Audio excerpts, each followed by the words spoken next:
Dr. Hemant Raj, Executive Vice Chairman of Cancer Institute, Adyar, Chennai, as the guest of honor. Gracing the occasion is Padma Shri Professor Dr. Syed Ihtisham Hasnain, the Vice Chancellor of Jamia Hamdard University, who will be receiving the honoris causa.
May the peace, blessings and the mercy of the Almighty Allah be upon you all.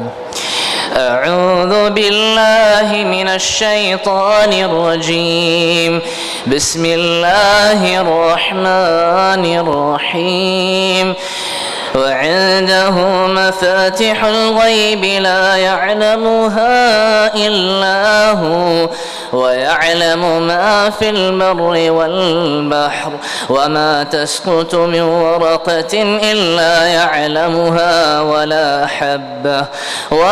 حبة في ظلمات الأرض ولا رطب ولا يابس إلا في كتاب مبين وهو الذي يتوفاكم بالليل ويعلم ما جرحتم بالنهار ثم يعيدكم فيه ليقضى أجل مسمى ثم إليه مرجعكم ثم ينبئ عظيم. In the name of Allah, the most gracious, the most merciful. With Allah are the keys and knowledge of that which is not known. And He knows what is in the land and in the sea. Not a leaf falls, but Allah is aware of it. There is not a grain in the darkness of the earth, but Allah is aware of it. There is nothing fresh or dry, but Allah is aware of it, and it is written in a clear record.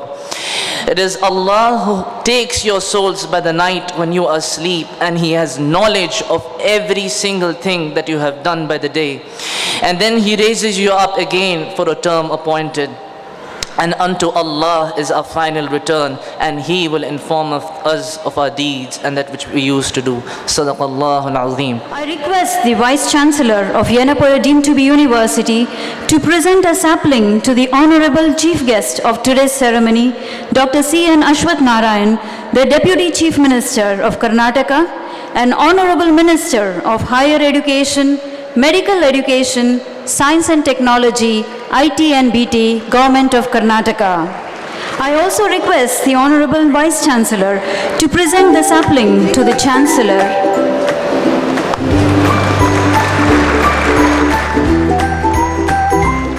May I now request the Chancellor of Yenapoya Deemed to be University to honor the Chief Guest.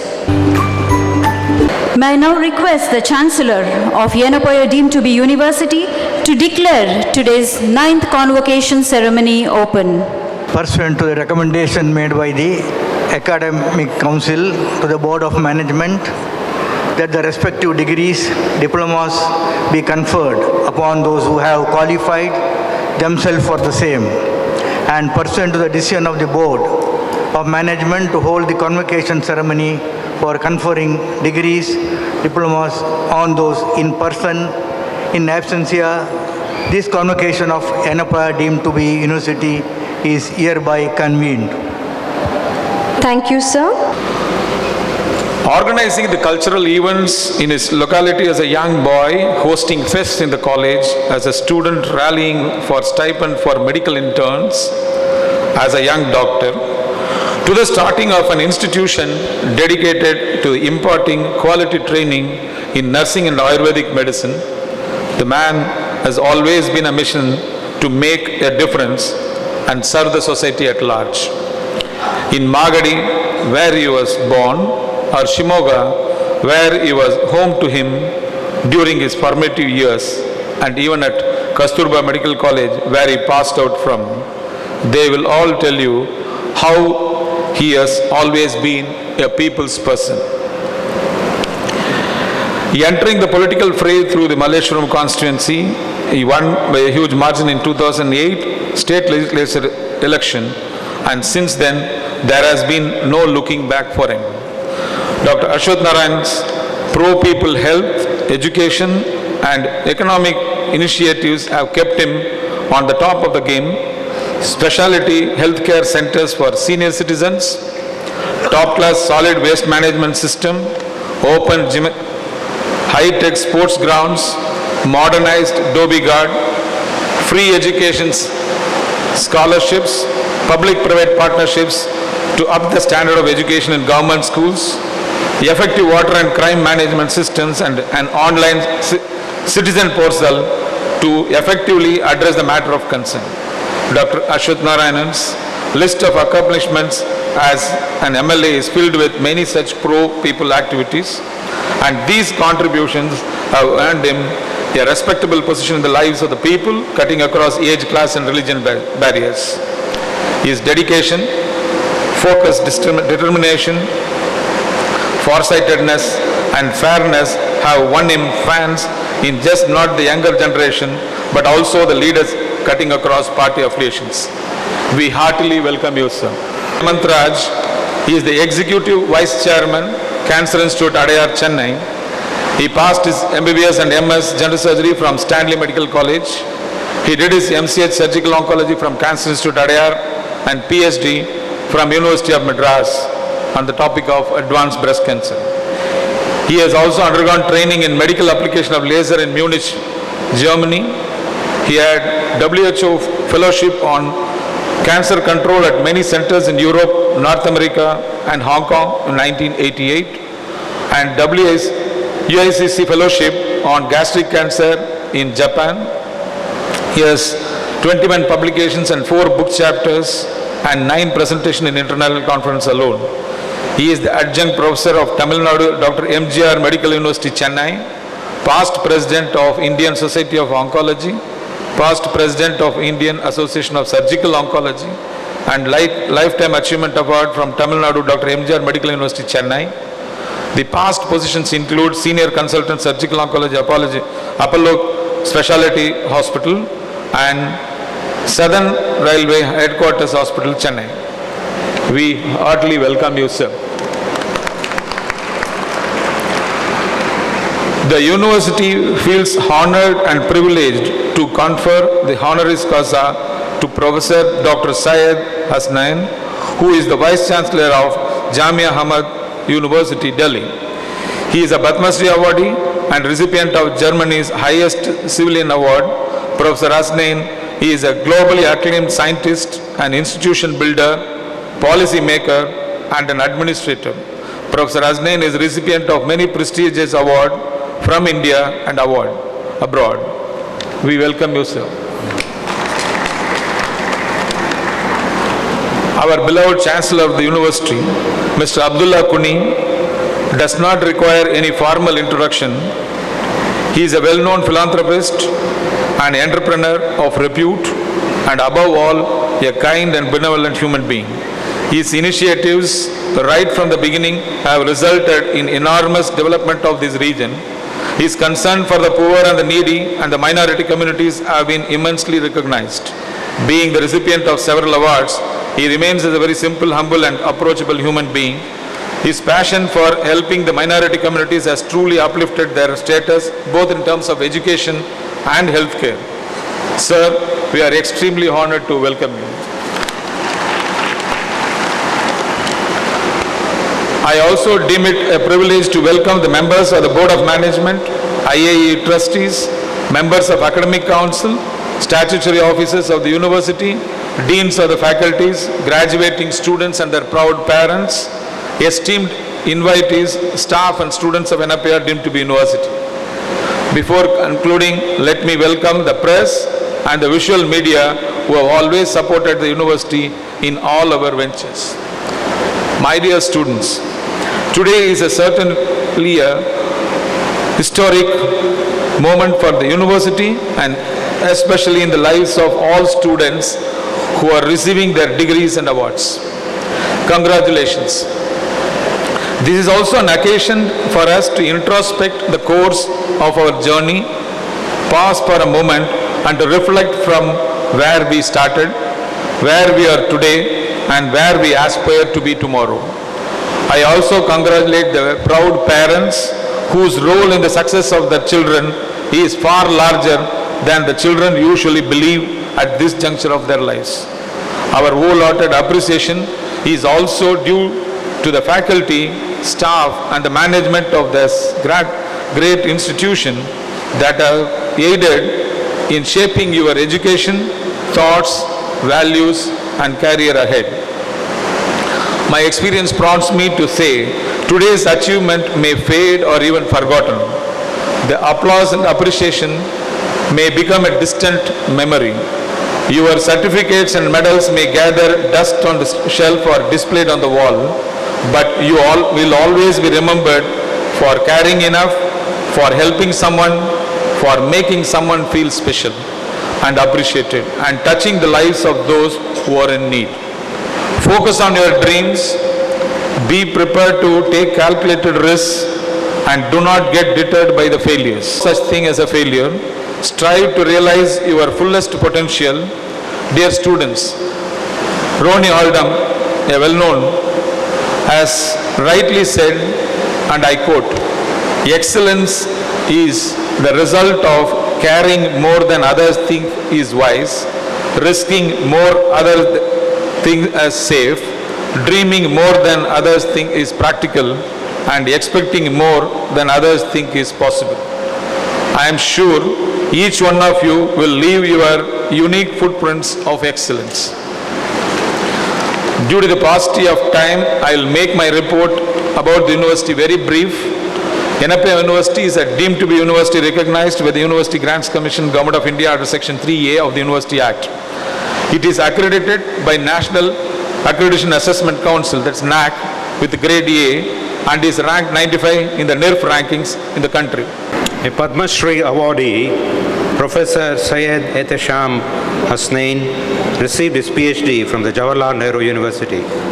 He has been conferred with the highest order of Germany's civilian award, Das Verdenskreuz Class A, from the German Chancellor, equivalent to Bharat Ratna. The prestigious Fellowship of American Academy of Microbiology, as well as the highest ICMR award for excellence in biomedical research, were bestowed upon him. Professor Hasnain has been a member of Scientific Advisory Council to the Prime Minister of India, Chairman of Biotechnology Advisory Council, Government of Andhra Pradesh, Gujarat and many other states. He also received Humboldt Research Prize, the Robert Koch Fellowship of the Robert Koch Institute, Germany, the only Indian so far, and was the first Indian elected as a member of the German National Academy of Sciences, Leopoldina, and the youngest to be elected as a Fellow of TWAS, Trieste. He has been the recipient of many prestigious awards in India, like G.D. Birla Award, Shanti Swarup Bhatnagar Award, FICCI Award, J.C. Bose National Fellow Award, Ranbaxy Research Award, Goel Award, Basin Award, and so on. He is an elected Fellow of all the major science academies of India. Professor Hasnain is a recipient of honoris causa from many universities in India and overseas, and the third Indian to receive an honorary doctorate from the Queen's University in UK in 2011. Professor Hasnain is a scientist, an institution builder, a policy maker, and an administrator. He was a professor at Delhi University and the first director of Center for DNA Fingerprinting Diagnostics, CDFD, Government of India, and made CDFD a gold standard for DNA-based crime detection in the country. As the Vice Chancellor of University of Hyderabad, he was successful in upgrading it to #1 university in India, for which he was awarded the Purse Award by the Prime Minister. Jamia Hamdard, where he is currently the Vice Chancellor, has been recommended for Institution of Eminence, private universities in India. Professor Hasnain was the Chairman of Academic Committee of PGI Chandigarh and a member of Governing Council and PGI Institute body. He is a member of Research Advisory Committee of All India Institute of Medical Sciences. He has been a member of UGC, Governing Council of Indian Institute of Advanced Studies, Shimla, IISc Bangalore, IIM Kozhikode, IISER Bhopal, policy making bodies of Ministries of Science and Technology, MHRD and Health and Defense. Professor Hasnain is well known for his research on Mycobacterium tuberculosis and has more than 275 publications in high impact peer-reviewed journals and 6,000 citations, more than 12 patents globally. He has traveled widely in all the continents and has delivered invited lectures at Oxford, Cambridge, Harvard, Yale, Stanford, California. May I request the Chief Guest to award the honoris causa to Professor Dr. Syed Hasnain.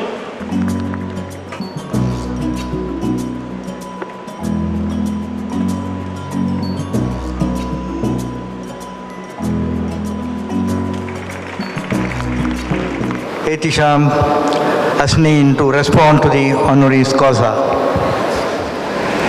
I would like to begin by first thanking this university for conferring on me this honor. This is the third time I am here in this wonderful city of Mangalore. I remember once I came, the first time it was to deliver the convocation address for the Manipal Academy, Manipal University. At that time it was Manipal Academy. But this is a very special moment for me because today I now happen to be one of the people sitting at the back along with them as a student of this great university. I had a chance to quickly take a look at some of the facilities and the people who work here, and I must say I was very impressed. I was only wondering how come this university is not one among the institutions of eminence, and I would strongly urge the Chancellor to please get yourself activated to be declared as an institution of eminence. You have all the ingredients to become an institution of eminence.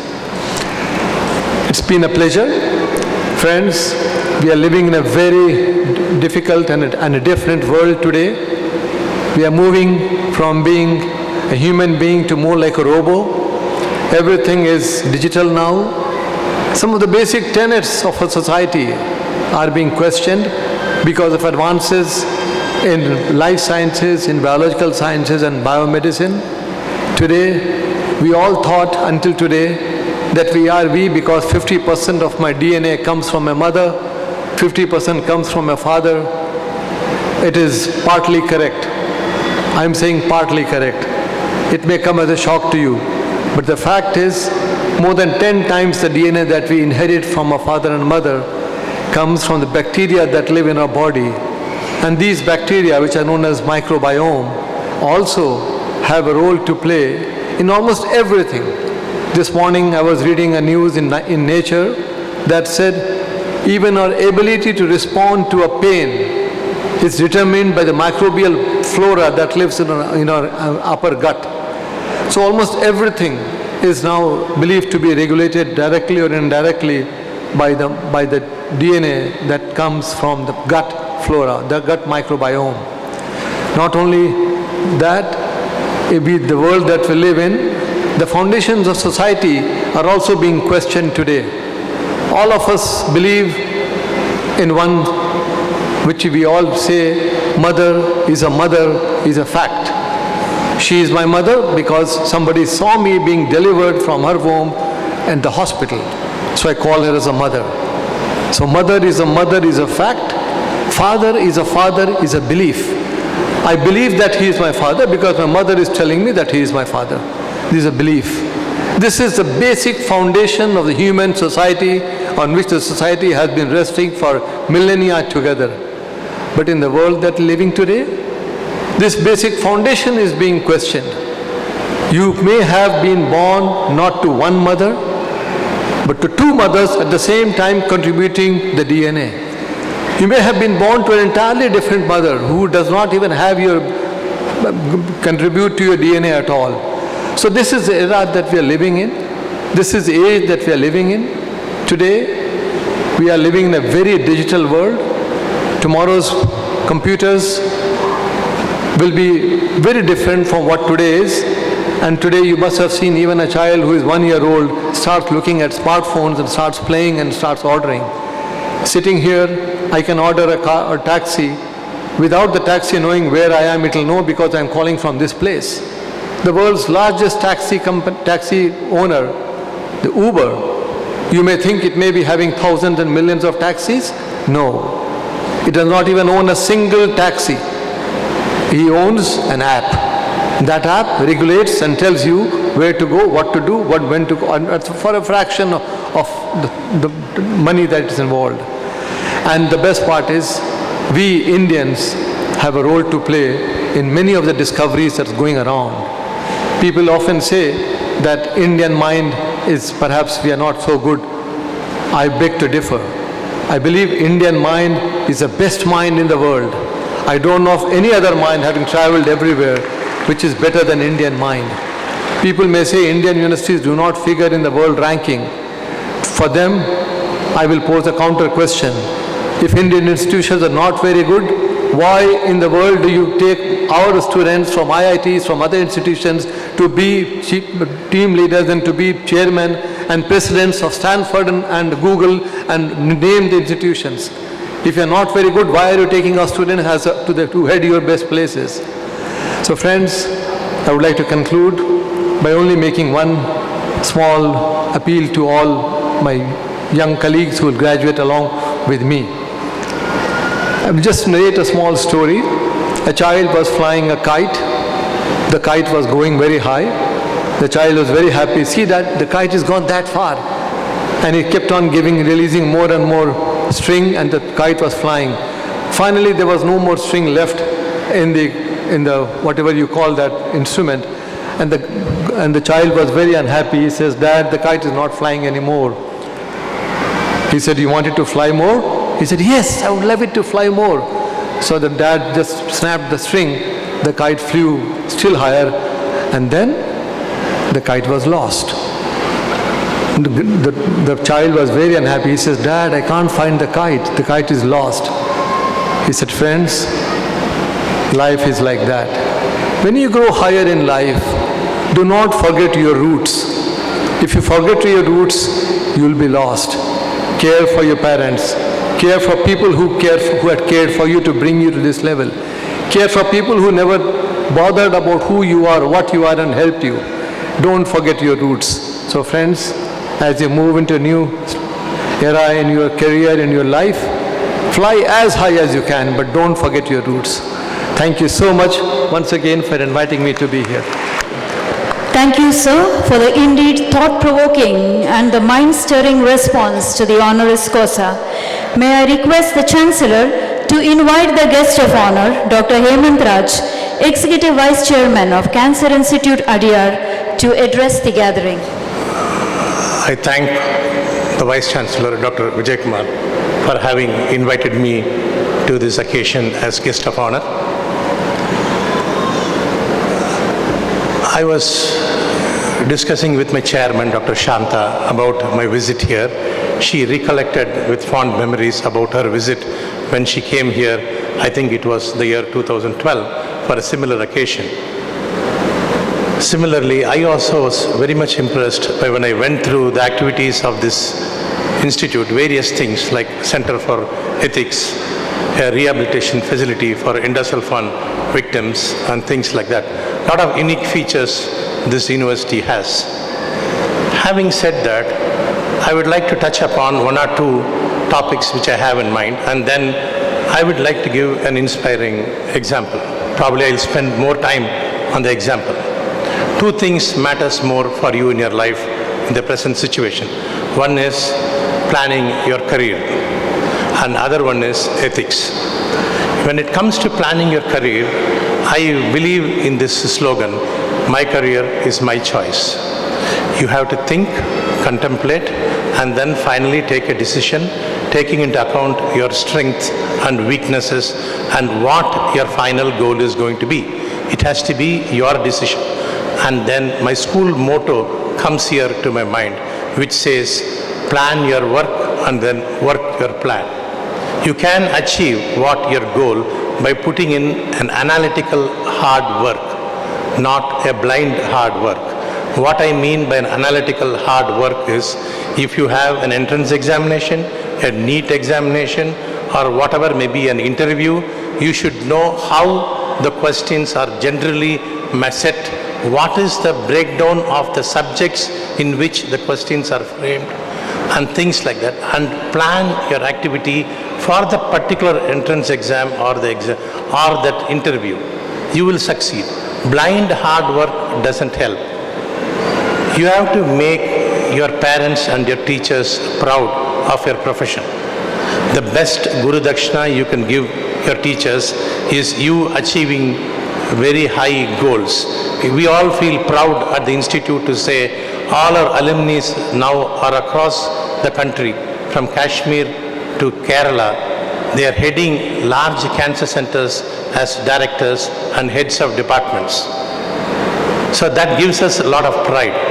Similarly, you have to give due to your parents, like my previous teacher said. We have this Thirukural saying which says, Magan Tandai Kaatrum Mudavi, Ivan Tandai Ennotran Kol Ennum Sal. People should comment about your father, what penance this father or the parents have done to have such son or daughter, the case may be. So that is what you people should do. Having said that, next I would like to go on to the ethics. In medical and paramedical field, it is very important. First and foremost, patient comes first. All the rest comes afterwards. You be very clear in mind. That Hippocratic oath, a portion of it says, primum non nocere. My pronunciation may be wrong, but what it essentially means is, at first do no harm. Whether you do good for the patient or not, don't do harm to the patient. You have to be careful. We have very strong, powerful marketing lobbies going around. It is always good to be at the cutting edge technology, but what you offer, the medicines you prescribe, make sure it helps the patient and it has a cost-benefit ratio. If you feel there is a good treatment available in some other place, you should refer the patient to that place. You should not do any compromised treatment. Please keep that in mind. And heaven's sake, there are few bad things prevailing in the medical society. I'm even ashamed to say those things. Don't expect or give commissions for references, and don't take interpretation charges. It's a very dubious terminologies. We are unnecessarily taxing the patient. Patient comes to you in good faith. Even the present day, still patients consider you as demigods and they still fall in your feet. So don't betray the trust and the faith they have. Finally, I would like to say about an example. Education, our country has been very ancient, from the Takshashila, which is now in Pakistan, Nalanda and Kanjipuram. They're all very big centers. But all along, if you see, there has been a lot of biases against the lower caste or community, and more than that, there has been gender bias.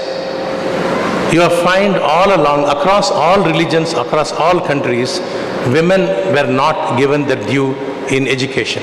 I am so glad and happy to see here. I probably see more women gathering here in this conversation than ever before. There was this lady, Muthulakshmi, who was born to a Matalar community, that is a drum beating community in Pudukkottai. When she was 9 years old, she was abruptly stopped from going to school because they said she's a girl, she cannot study any further. Her father, who was an English teacher, took pains to get her complete her matriculation. The systems were so bad, she has to be separated by a parda, by a screen from the boys. She has to be kept separately. She, with all these difficulties, she scored good marks and passed matriculation. She wanted to enter the local college, Maharaja's College. Again, it was turned down, it was refused. So they applied to the king for admission. It was the college belonging to the king. The Diwan simply was alarmed, he aghast. He said, how can a girl from this community sit with others there in the college? It is impossible. That girl's career would have ended there. We would not be talking about this girl had it not been for the Australian wife of the king. She came to know about it and she intervened. And she got the girl admitted into the college. She finished the college education. She joined medical school and she became the first women doctor in our country. This is Dr. Muddulakshmi. She married Sundar Reddy and she became Muddulakshmi Reddy. Having been very much involved in social service activity, her career all along has always been an uphill task. She became a member of the legislature of Madras Presidency. I do not know how many of you will be knowing about that, especially the younger generation. Madras Presidency consists of the entire South India, including Mangalore area those days, except for Nizam's king and Mysore and Travancore Raja. She became the deputy leader and enacted laws for abolishing the Devadasi system which was prevalent, and trafficking of women and children, cruelty of women, increasing the age of marriage, and all those things she enacted. She saw her sister dying of rectal cancer at a very young age. She took it upon herself to start the Cancer Institute, the second cancer center in our country, first in South India in 1954, where I work.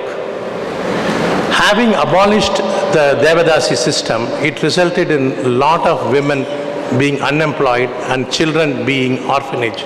So she started an orphanage home called Avai Home, which is still there in Chennai. My wife happens to be one of the members of the governing body.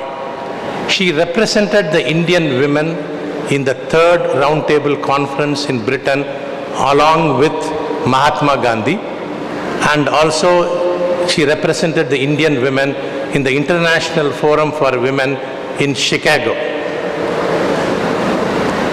With all these achievements, it is not a wonder her name, Dr. Muddulakshmi Reddy, found a place on the national flag which was raised by Jawaharlal Nehru during the Independence Day, 15th of August 1947, from the Red Fort.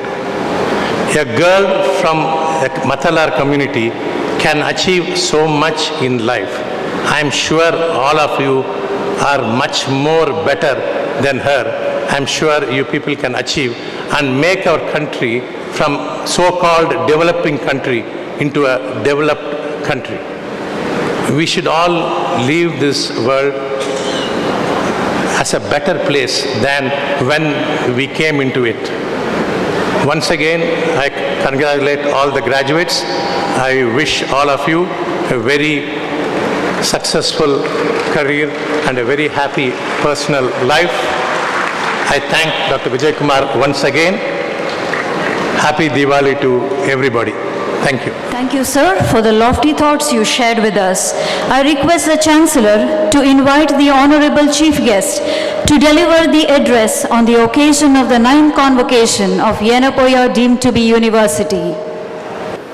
I request the Chief Guest, Dr. C.N. Ashwath Narayan, Deputy Chief Minister of Karnataka and Honorable Minister of Higher Education, Medical Education, Science and Technology, IT and BT to deliver the convocation address. On the occasion of the 9th convocation of Yenopaya, deemed to be university, I would like to congratulate all the graduates passing through all the rigorous exams and time and emerging successfully as a graduate. On this occasion, I would like to congratulate all the graduates and their parents on this occasion of convocation and graduation ceremony. The journey of education starts, but it will never end.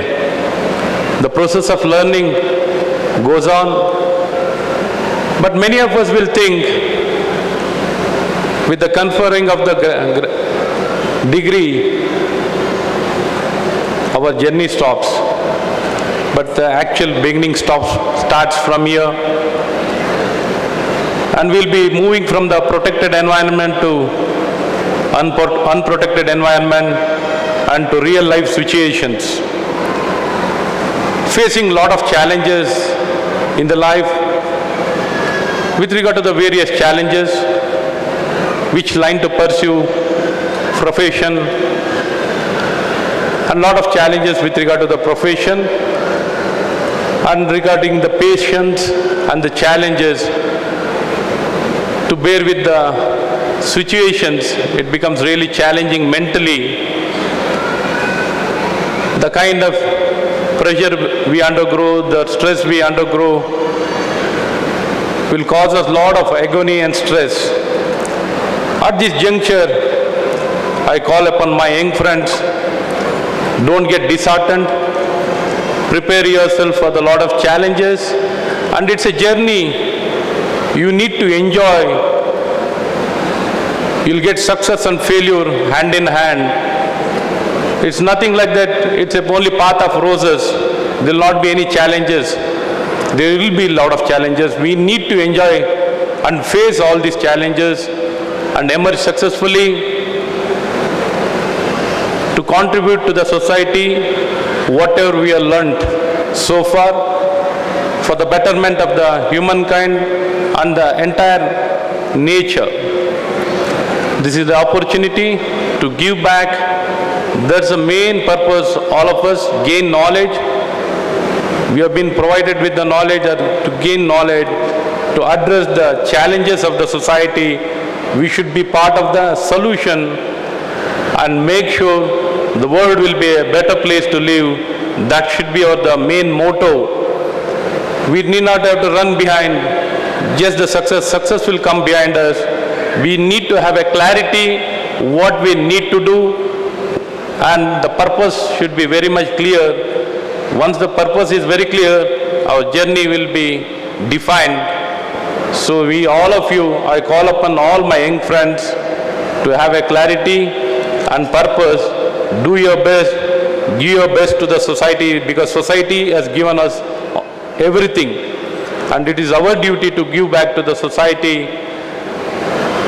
Saying this, if you look at the example of our Abdullah Kunya ji, he has built the best institution, and he has built this institution and is dedicated to the nation. Through this institution, he was able to, as a founder, along with all his colleagues, he is able to transform the lives of the thousands of students. Today it's the witness, what we are witnessing. All you young graduates are the part of the process of the institution which he has built.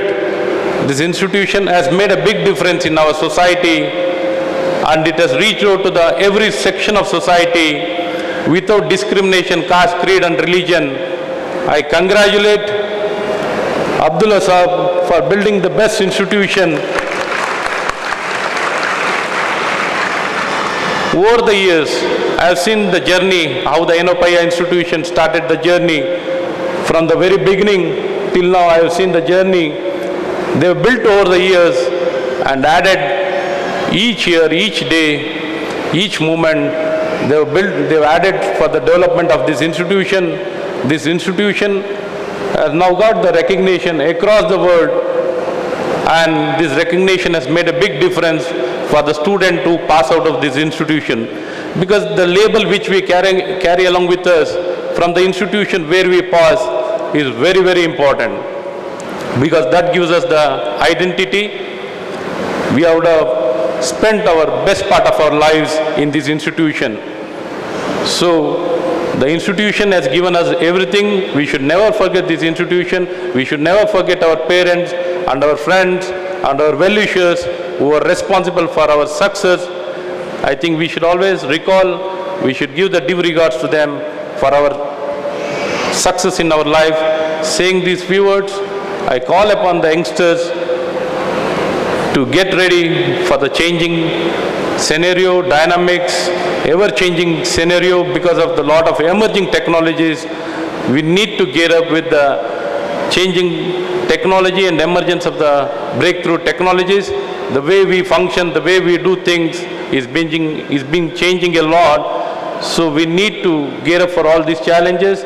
It is in the good interest of the society, the changes happening, and we need to facilitate all these good things can reach out to the society and we can make a difference.